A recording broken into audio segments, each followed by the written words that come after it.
Hi friends, welcome to Chennai food. ஒரே ஒரு cup அரிசி போதுங்க. அதை வச்சு சூப்பரான ஒரு ரெசிபி எப்படி செய்யறதுன்னு பார்க்க போறோம். வாங்க பார்க்கலாம்.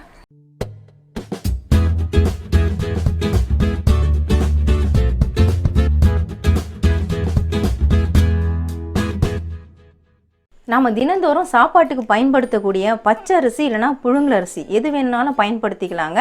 நான் புழுங்கல் அரிசி தான் எடுத்துர்க்கேன். சாதம் வடிக்கக்கூடிய புழுங்கல் அரிசி 2 மணி நேரம் ஊற வச்சு நான் தண்ணி வடிச்சு எடுத்துர்க்கேன். இதே மாதிரி ஊற வச்சு எடுத்துக்கோங்க. தண்ணி சுத்தமா இருக்க கூடாது. தண்ணி வடிச்சு எடுத்துக்கோங்க. இத மிக்ஸி ஜாருக்கு மாத்திக்கலாம்.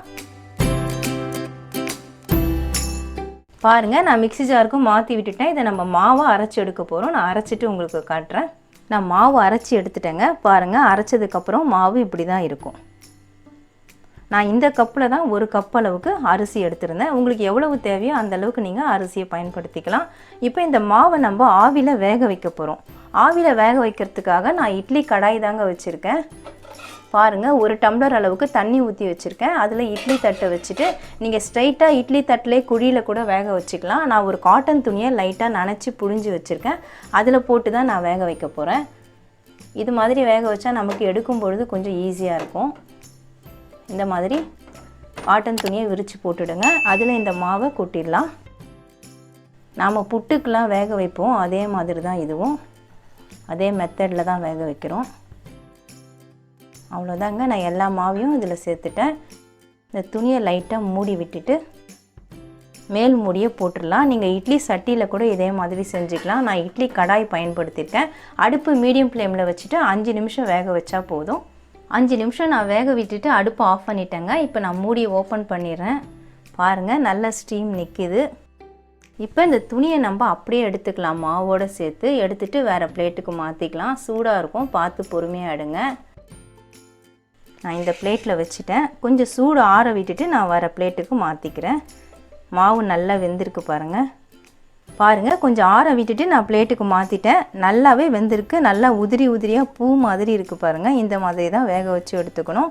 இப்போ இது தாளிப்பு கொடுக்கறதுக்காக நான் அடுப்பு ஆன் பண்ணிவிட்டு அடுப்பில் பேன் வச்சுருக்கேங்க. 2 டேபிள் ஸ்பூன் அளவுக்கு ஆயில் சேர்த்து விட்டுக்கலாம். 1/4 ஸ்பூன் கடுகு, 1/2 ஸ்பூன் உளுத்தம்பருப்பு அது சேர்த்துக்கலாம். கடுகு பொரியட்டும். கடுகு இப்போ நல்லாவே பொரிஞ்சிருச்சுங்க. உளுத்தம்பருப்பும் நல்லா பொன்னிறமாக செவந்துருச்சு. இப்போ கொஞ்சமாக கருவேப்பிலை சேர்த்துக்கலாம். ஒரு பச்சை மிளகாயை நான் பொடியாக நறுக்கி வச்சுருக்கேன். அதே இதில் சேர்த்துக்கலாம். காரத்துக்காக நம்ம பச்சை மிளகாய் மட்டும்தான் சேர்க்குறோம். ஒரு மீடியம் சைஸ் வெங்காயத்தை நான் பொடியாக நறுக்கி வச்சுருக்கேன். அதே இதில் சேர்த்துக்கிறேன். வெங்காயம் கண்ணாடி பதத்துக்கு வதங்கினா போதும்.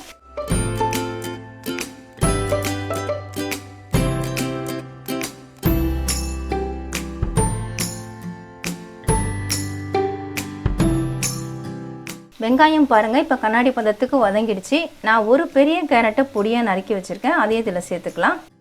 கேரட்டு நல்லா வதங்கணும்.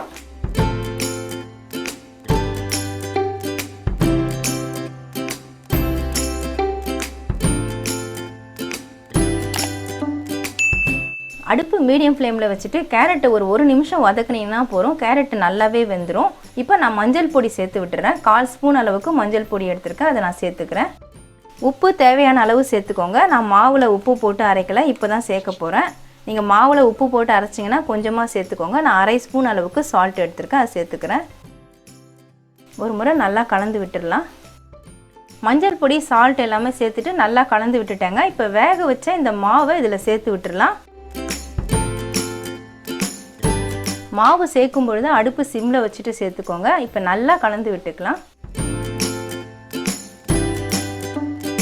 பாருங்கள் அரிசி மாவை சேர்த்துட்டு நல்லா மிக்ஸ் பண்ணி விட்டுட்டேன். மிக்ஸ் பண்ணதுக்கப்புறமா இப்படி தாங்க இருக்கும். ரொம்ப ஈஸியாக இந்த ரெசிபியை செய்யலாம். ஒரே ஒரு கப்பு அரிசி இருந்தால் போதும். சட்டுன்னு ரெடி பண்ணிடலாங்க. அது ஊற வைக்கிறதுக்கு மட்டும்தான் நமக்கு டைம் எடுக்குது.